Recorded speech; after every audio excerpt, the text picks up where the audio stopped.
Hi, I'm Sofia Iaderosa, and this is the Stepover podcast.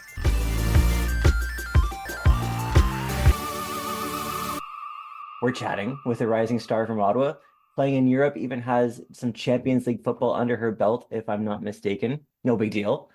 Um, and now, Sophia, I'm going to ask for the good listener, would you mind giving us your full name, your age, and the position that you play? Yes, so I'm Sofia Iaderosa. I'm 20 years old, and I'm a forward striker. Fantastic. Well, it's great to meet you. You're back in Ottawa for the holidays. How's your break been going? It's been going good. I've been with the family. I miss the family so much, so I'm so happy to be back. For once, I actually cried coming to the Ottawa airport and seeing my family, which has never really happened before. So definitely excited to be home. Like, has this been like the longest stretch that you've been away from home? Not really. I was in Spain for about 6, 7 months, and then I went straight to Malta from Spain. So I was away for about 8 months, I would say the longest. So this hasn't been that long, but I don't know why this time just affected a lot more. But I was super homesick this time. So I don't know. It was weird, but yeah, I don't know. Well, it's nice to be home. Has it been like Yeah. relaxing or like are you trying to fit in a lot while you're here? Yeah, it's been more of a relaxing period because obviously I'm still in season. So I'm trying to kind of take time away from soccer, which has been extremely hard because even when I'm resting, I feel like I'm missing out on something, especially in Ottawa because there's so much going on all the time. But yeah, it's been kind of more of like a rest period for myself. So Did you have like a big Christmas dinner, get together, that kind of thing? yeah, I'm usually with my family on Christmas Day, Christmas Eve, and even usually New Year's. So just been around kind of my family. We have a pretty big family, big Italian family. So always around them. What are three like must-have foods that you like to have at a big Iderosa holiday dinner? Ooh, three must-have. It's tough. We usually always have calamari. There's always some sort of seafood there, whether it's Oh, interesting. octopus, Okay. squid. Yeah. So I would say probably seafood would be definitely be one of the bigger Is ones. like like a What fried else? calamari or Yeah, usually. Like okay. this time we had calamari and like grilled octopus, which is like my absolute favorite food. So Okay. that's definitely one of the top ones. Yeah. And then usually pasta, of course. You can't have an Italian family dinner without any pasta. Of So course. pasta Of for sure. course. Yeah. Now you're currently playing with, and I'm gonna try my best at a pronunciation here. Yeah. Ataşehir Belediyespor in Turkey. Yes. Okay. Yeah. Honestly, you made it a little bit more complicated. You can just say I Atashir, did okay. I worked but really hard at that. I think that's like half of my research was like, how do I say this team name? So it's downhill from here. no, Okay, it so was how good. That was a good because attempt. okay, so let's get like the how would you say it? Okay, when I first got there, I was a bit confused with like the Okay. whole kind of hook on the S. Yeah. So I just kind of went with Atasahir. And then Okay. they're like the S is like a sh, so it's just Atashir. And I was like, okay, well that's a lot easier than what I Oh, was okay. pronouncing. Yeah. So it's a lot simpler than it looks. Okay, fair enough. Okay. You're playing in the Turkish Women's Super League. So before I get into anything else, I'm gonna ask you something that I ask everyone. When did you Mhm. first start playing soccer? Ooh, I think this is the same answer for most people, but when I was very, very young, like baby, I don't even know the exact age, but I kind of started with like Timbits and all that type of stuff, and then kind of just worked my way from there. But like competitively, I don't know, I guess U7, U8, I kind of started as an underager with some of the girls on my team. So say U7, U8, whenever you can kind of start playing competitively, I started. So for a while, I'd say 20 years, but I am 20 years old. So we'll go with like 18, 19. Okay. Okay. Yeah. What club did you start playing with? OSU. I played with OSU for my entire time while I was in Ottawa and just kind of worked up the ranks in there. Okay. When you were growing up, did you have like a favorite player or like a favorite team? Ooh, I didn't really have a favorite team. I guess kind of soccer wasn't like a huge thing we watched in my household.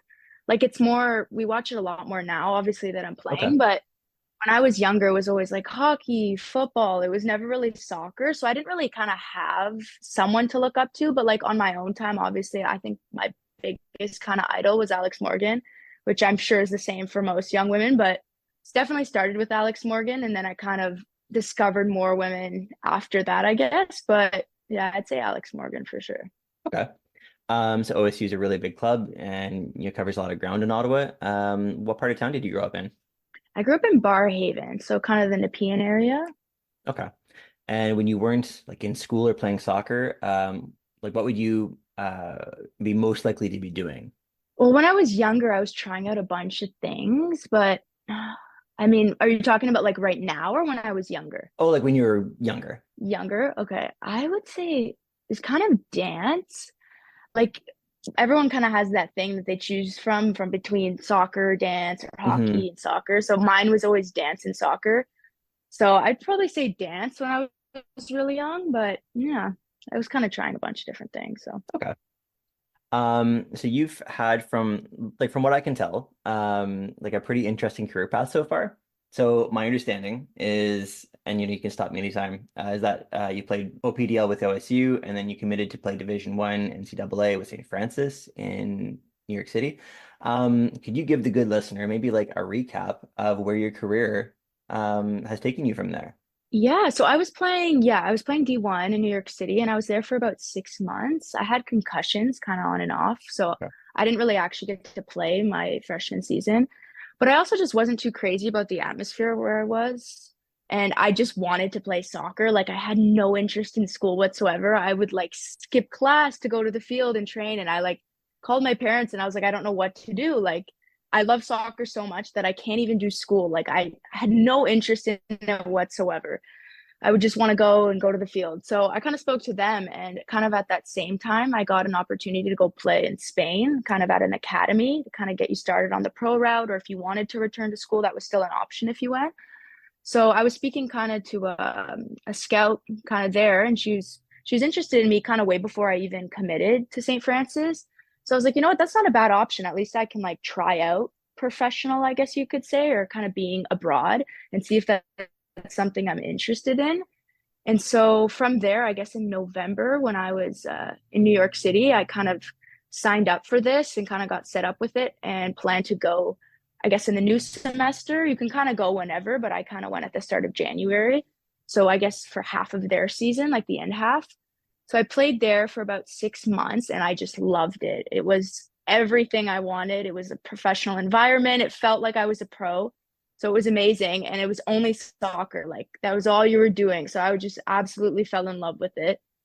And so from there, I kind of once again spoke to my parents, started looking at agents. I wasn't really sure how to go about it. Like I was 18 at this point, or even 17 or 18. And I was like, how do I get into this professional game? I'm also super young.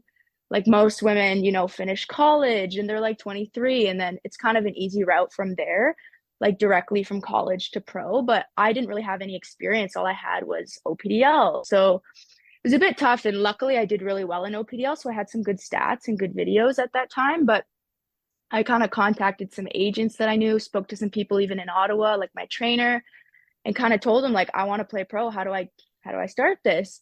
And he gave me some contacts, so I kind of spoke from there.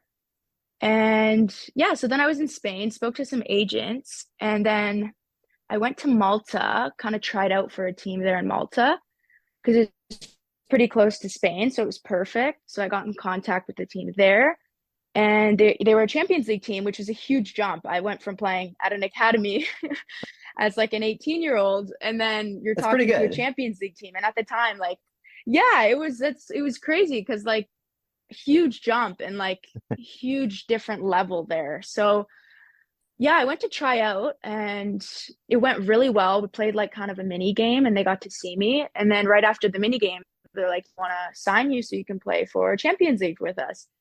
And I was just like over the moon, like, there's no way this is happening. So yeah, I stayed there. We went to Champions League in Romania and we played Sarajevo, which was insane. Huge stadium, just unreal atmosphere. Once again, I went there and I was shocked. Like, and I was starting as well, but that point I wasn't even excited about starting. I was just more shocked that I was even there, especially being 18 and like some of the girls on these teams are like grown up with kids and married and I'm like, what am I doing here? Like I almost kind of had imposter syndrome. But yeah, no, so yeah, so I was at Champions League and then from there we won one game, we lost another. And then after Champions League, I went back to Malta. So I came home for a little bit, trained a bit. Then the season started. I went back, played there for a season. I tore my MCL kind of a bit early into the season, so that was a bit rough, especially kind of getting started in the whole professional game. But I was out for about 4 months, I'd say, but I came home around Christmas, so I didn't actually spend the full season there. But came home around Christmas, kind of just relaxed because like a lot went down the past year pretty much, and I just need to rest my MCL. So I did that for about 4 or 5 months, trained here in Ottawa, trained with Antonio. So I've been training with him for about 5, 6 years. Like since I've started really taking soccer seriously, I've been training with him and he's been amazing, especially like with injuries or any kind of problem areas I have. But yeah, so was injured. And then after that, where did I go? I trialed in Portugal for a Liga BPI team. I hope I said that right.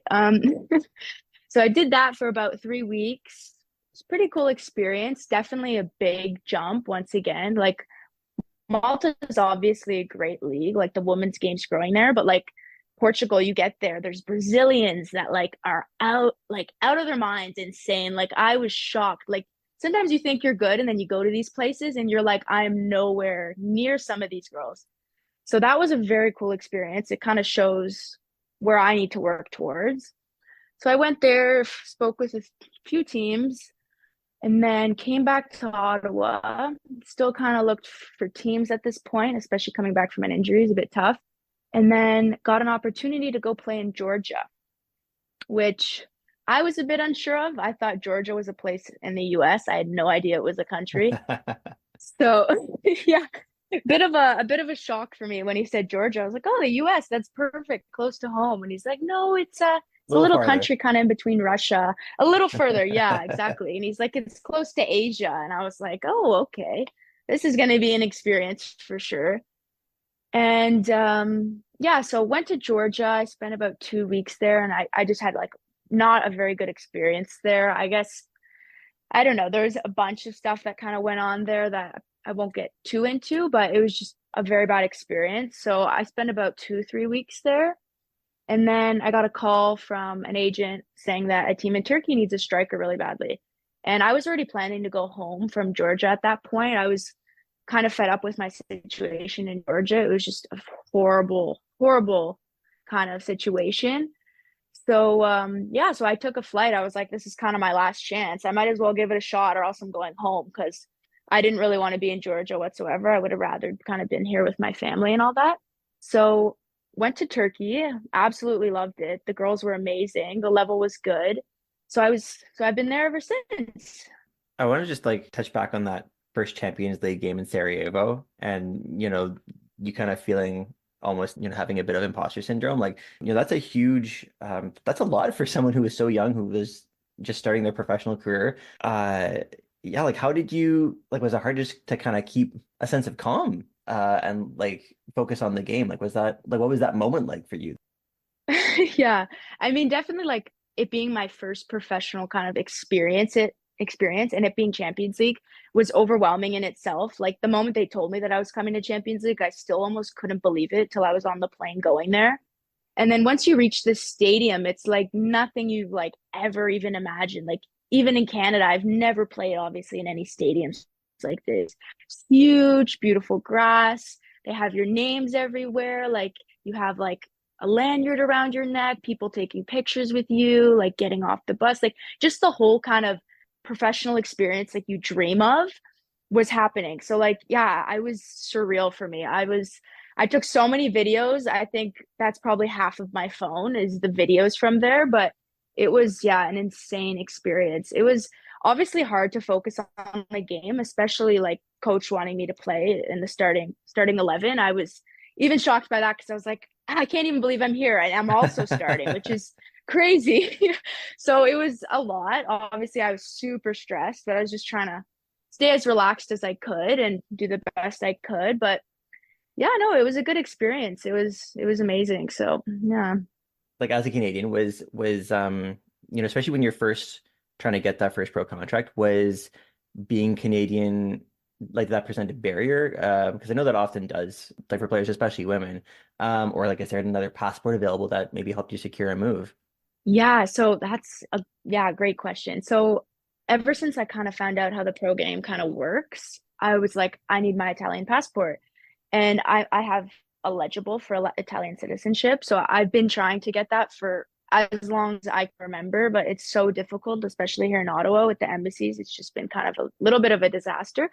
But no, yeah, so I'm fully Canadian. I can get Italian citizenship, but it's definitely been a barrier, especially like speaking with agents. And there's like so many opportunities once you get that passport. So it's like so annoying because like you see all these opportunities on the other side, and like agents are telling you like, yeah, there's an Italian team interested if you have your Italian passport, or there's this European team if you have your Italian passport, and you're like, oh my God, just give me that damn passport. So it is definitely a barrier, especially yeah, having the Canadian passport right now and the whole visa process and all that, and how many foreigner spots there are on certain teams. So it is definitely a barrier. It was more of a barrier at the start. Obviously, now that I'm getting more experience, it's a lot easier. But yeah, once you're starting out, having like a second passport is definitely something that will help you out. I'm still trying for it. It takes time, but so I'm hoping it soon. Well, I can still move and play, but yeah. Now you've played in multiple countries. Has language been an issue for you? Yeah, I would say so. Malta, well, Spain, there was obviously a lot of Americans. It was more of an academy. Yeah. So there was a lot of Americans, Australians, like tons of different nationalities. So it was very easy there. Like the girls I lived with all spoke English. Malta, actually, they spoke a lot of English. Maltese is a very difficult language. They tried to teach me it. I couldn't even teach you if I wanted to. I couldn't even understand it while they were teaching me. It sounds like gibberish. But yeah, so Malta, a little bit of an issue, but nothing where I would say was like a barrier. But Turkey for sure has probably been the biggest kind of struggle, I guess I would say. So they all speak Turkish, so it's a bit tough. I'm learning like the basic words, like, yeah, I understand, and like stuff like that. But I live, so there's three apartments for our team, and there's two foreigner apartments, and there's a Turkish apartment, and I'm in the Turkish apartment. So it's a bit of a challenge. I'm the only foreigner with the Turkish players. So I'm trying to adjust, trying to do like the Duolingo, but it works. We use Google Translate. So I'm getting around. Obviously, sometimes it's a Yeah. struggle when I'm like angry or upset. I have no one to speak to, but sometimes I would say maybe it's beneficial because I'm yelling and no one understands what I'm saying. But it goes both ways, I would say. It's definitely a barrier, but sometimes it's definitely a benefit. So Okay. it depends how you look at it. Yeah. Okay, that's fair. So you're also just, a young person seeing different parts of Europe. What that's been like, and like, have you had a chance to, because you're busy with your career, but have you had a chance to experience some of the cultures that you've been exposed to? Yes and no. Turkey, I was even speaking with people while I'm home. I haven't really seen many attractions. It's just been training after training after training. And if we do get an off day, it's usually after a match. So obviously, no one's wanting to move after a match. We're all exhausted. So I haven't really gotten to see as much as I'd like in Turkey, but I am planning to go back. So there's still space for me to do that. In Malta, yeah, Malta was beautiful. It's probably one of my favorite places I've lived alongside like Spain, just because it's right near the sea. But Malta is absolutely beautiful. There's some things I didn't get to see, but I was also there during the summer, and their summers are like deathly hot. But I'd say Malta is probably one of the more beautiful places that I've lived for sure. And the culture there is amazing. It's very similar to Italian. So I've gotten to experience kind of everything that I've wanted to, except for probably Turkey. There's still some attractions, just like tourist attractions that I haven't gotten to see. But food wise, I've also tried all the foods in these different places. So I can't really complain. Have there been any favorite foods that you've tried in any of these places? Ooh, favorite foods. Okay, well, in Georgia, the best part was the food there. I would have stayed just for the food. They had these Okay. like dumplings. I forget what they're called. I think they're soup dumplings. Yeah, I believe they're called soup dumplings. Phenomenal. They were so good. I would order like 12 packs every night from like Uber Eats there. It was amazing. So that's definitely up there. I'm trying to think in Turkey. Turkey has tons of amazing food. The kebab is phenomenal in Turkey, as you can imagine, but that's a pretty basic one. Turkish breakfast as well is definitely really different to Canadian breakfast. Like we have the usual like eggs, bacon, bread. Like they're obviously no bacon because it's Muslim, but they got like tomatoes. Like it's like a bunch of random kind of little trays that you kind of just choose from and eat. So there's like different like spreads that you can put. And it's like I have videos, but it's like tons of trays on this table and you're just kind of feasting for breakfast. But it's like some of the trays like don't go together, so it's a bit odd in that sense. Okay. But yeah, I don't know what my favorite. I'd probably say the dumplings so far in Georgia were really good, or even Spanish food. Spanish seafood was amazing. When I lived in Spain, that's all I got. I love seafood, so the squid there amazing, octopus, any seafood there is just amazing. Okay, so we're seeing the rise of women's soccer around the world, and like more opportunities to play in more places. But in so many different ways, different countries are at different levels in terms of their development, in terms of like supporting that side of the game, infrastructure for women, etc. Is there anything that's maybe stood out to you over there in terms of like how the women's side is growing in different areas? Like maybe in terms of like in terms of working to gain equality with the men's side and like having that as the goal. Yeah, there's definitely, especially in some of the countries I've been in, the women's game, sorry, definitely growing. I think in terms of even fan base, obviously we don't have thousands of fans, especially kind of in the leagues I've played in. But like just seeing people come out and like really care about the game, not even for my team specifically, but like we've played away games and the crowds are just amazing, like something you would dream of as a woman and watching the men's game your entire life. And like once again, I'm not saying we have thousands of fans, but just fans that are so passionate about the game. That's how you can kind of tell it's growing a bit, especially when they care so much about the game. It's amazing to see, even if they're not cheering for my team. But yeah, I would say the fan base is for sure growing, especially in Turkey. I mean, football's huge in Turkey, especially the men's game. It's amazing, the men's game in Turkey.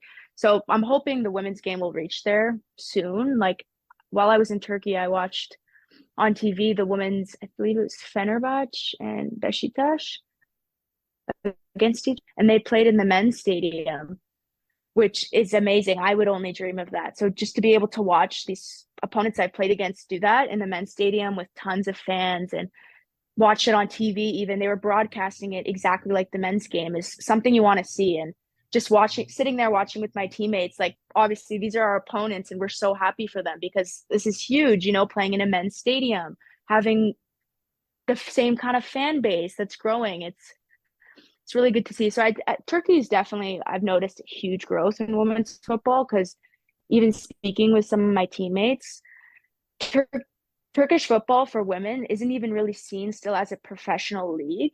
It's not even really recognized as a professional league by Okay. FIFA still. So I think it kind of goes to show that it's growing. Yeah.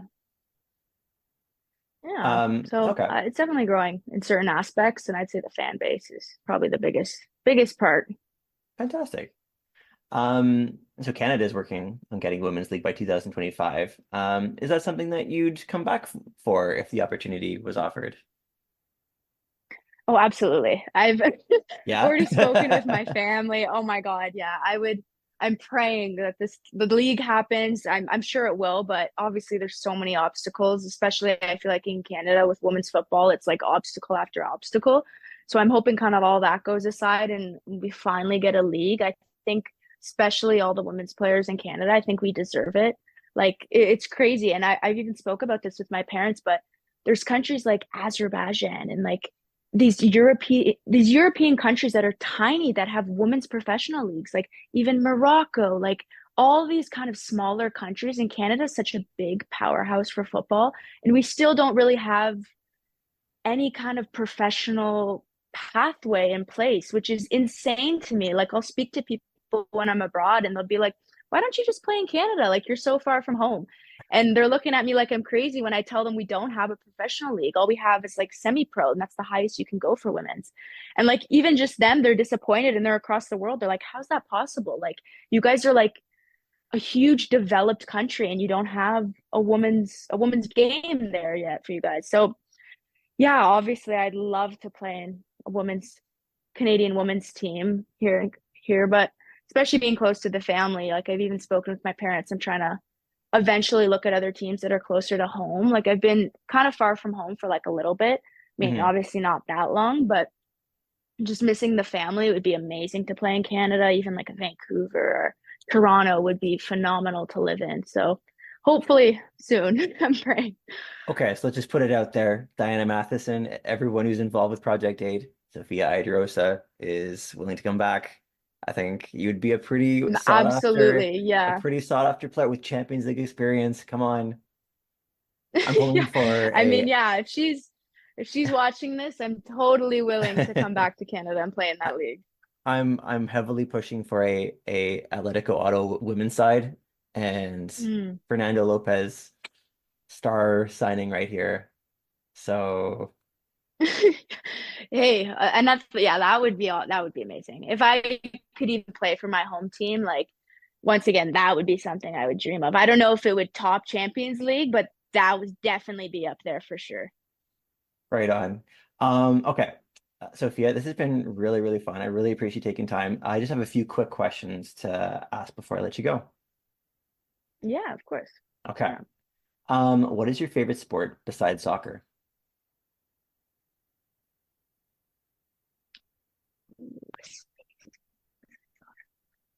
That's tough. Like one that I like to watch or play. Ooh, your choice. I would say hockey. I guess I enjoy watching. I used to play hockey when I was younger. I was horrible. So I'd say probably watching hockey is definitely enjoyable. I'm not a huge football fan. I've never really kind of watched football or even understand it completely. So I'd probably go with hockey. Probably a safe bet. Okay. What's the best soccer field to play on in Ottawa? Ooh, that's a tough one. The best.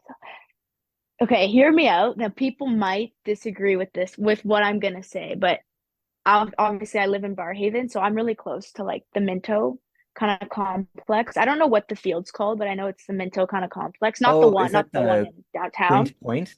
Quinty Point? That's Quint it. Point? Okay. Yes. Quinns Point. Yeah. Okay. I played on there in the summer a few times. It's probably one of my favorite turfs. Okay. Okay. And I Um, feel like some people would disagree with that. It's very overused, so I don't know, but it's definitely up there. it's a Barhaven take, is what it is. Yes. Yes, definitely. You have to Um, live in Barhaven to understand. okay. What's your favorite Christmas song? Probably Santa Baby. I think that's the name of it. I don't know, but I'm sure you know which one I'm talking about. Yeah, Yeah. yeah. Favorite Christmas movie? Elf for sure. Nice. Who has had the biggest impact on your career so far? Ooh, there's so many people I could mention. I would probably say my trainer for sure. He's kind of, I'd say my mentor in all this. Like whenever anything goes bad, I'm sure you know Antonio's. He's a I never huge met kind of him. person in our community. You want to just give a shout out to his or like his his name and Yeah, huge shout out to Antonio's. He's kind of led me in this whole professional game. He runs eight mode fitness. Amazing, amazing fitness company, personal training, kind of athlete kind of gym. So I've been training there forever, but he's kind of been my mentor in all this. I would say whenever I kind of need help with making a decision or kind of just confused on what I should do or what like the proper kind of, I guess, yeah, decision would be, I reach out to him and he always helps me, whether that's with fitness or even my soccer career, he always helps me out with that. So I'd probably say him for sure. He's definitely led me on some great paths. So, great. Who is the best player that you've ever been on a field with? Like you've ever played with or played against? Just been on a field with. ooh, okay. There was one player that was phenomenal when we played. I'm gonna hope I pronounce this right. This is gonna be embarrassing because I play for a Turkish league, but Galatasaray. I hope I said that right. But Yeah, I think so. amazing. There's amazing girl on that team. I completely forget her name, but she's a forward and she's very good. So I'd probably say her.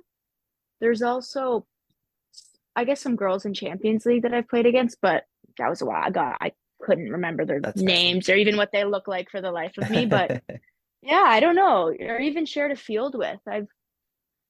I'm trying to think who else.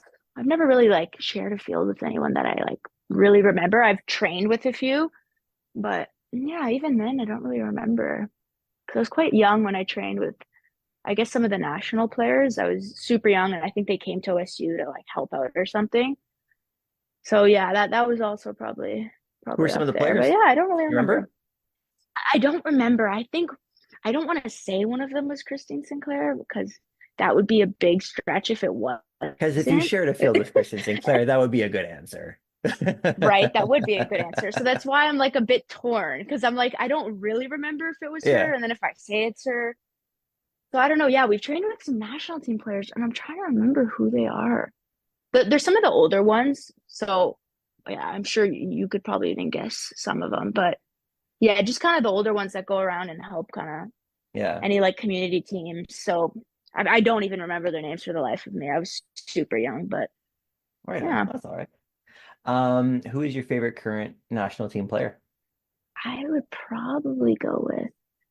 I've watched a lot of Julia Grosso on the national team, and I kind of like her game. It's very similar to my style, I would say.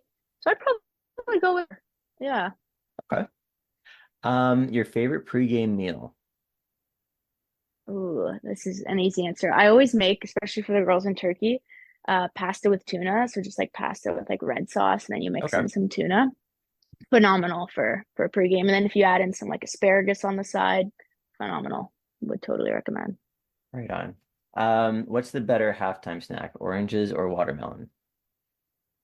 Oh, I'm gonna go with oranges. I'm a huge orange fan, so yeah. What's a fact about you or like an interest of yours that most people wouldn't know about you right away? Interesting fact that they don't know about me right away. That's tough. I gotta really think deep for this one. Okay, this one might be a little bit weird, but I like to listen to like podcasts about like really odd topics. But like, I don't know if you know like the Huberman podcast, but I like don't things on know. like, yeah, so it's kind of like a more, I guess, sciencey kind of podcast. So I'd probably say that I don't watch a lot of TV. So that's also probably an interesting fact. I barely watch Netflix or any movies or even Disney movies. Like people ask me, have you seen this Disney movie? And I've never seen it or don't remember. So that would probably be a big one is I don't watch TV. But yeah, I also enjoy kind of weird podcasts like that. Like the Huberman has some good ones on like neuroscience and stuff like that. So I like to read a lot about like that or like psychology, like weird things. I always hated school, but I love learning on my own. So I kind of do that in my free time. But yeah, it's probably the Okay. most interesting thing I have. Yeah. Obscure science podcast fan. Yeah. Okay, Yeah. perfect. And my last question is there like a dream club you have that you would like to pay to play for one day? Ooh, dream club. Yeah, I would say Barcelona for sure. Okay. Yeah, they're just such a big powerhouse and like being in Spain and like seeing the love for that team and the women's club on that side, amazing. So yeah, that would definitely be probably my biggest dream is Well, to yeah, play and in like they've had Barcelona. those uh just a big sellout crowds there, like at the Yeah, Olympics. exactly. Yeah. Like huge. It's like almost in basically the same, almost equal to the men's game. So it's insane. Like the even the fan base they have, whether it's on the field or off the field, huge fan base. And yeah, it's crazy. It'd be super nice to play for that team. Awesome. Well, that's all the questions I have for you. Thank you so much for joining. This has been great. I hope you have a great rest of your holidays and best of luck with the rest of your season. Yeah, thank you very much for having me. This has been amazing. So I appreciate the invite and super happy to speak with you. So thank you again.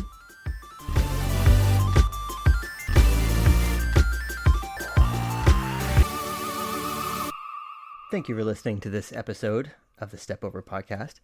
Please follow the pod wherever you get your podcasts. It really helps the show, and you'd be doing me a big favor. It also makes sure that you know right away when new episodes go up. Sometimes there's, a few weeks, maybe a few months between episodes, and sometimes the juices are flowing, and you'll hear me with more regularity.